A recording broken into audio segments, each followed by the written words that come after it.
আমার একেশ পাকিবে দন্ত নড়িবে সম্বল হবে মুরলাঠি। আমার একেশ পাকিবে দন্ত নড়িবে সম্বল হবে মুরলাঠি।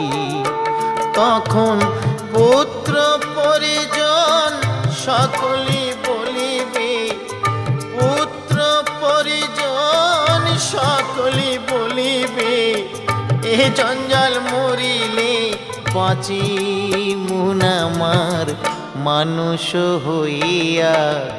জন্ম লোভিয়া মানুষের করিলাম কি, আমি মানুষ হইয়া জন্ম লোভিয়া মানুষের করিলাম কি।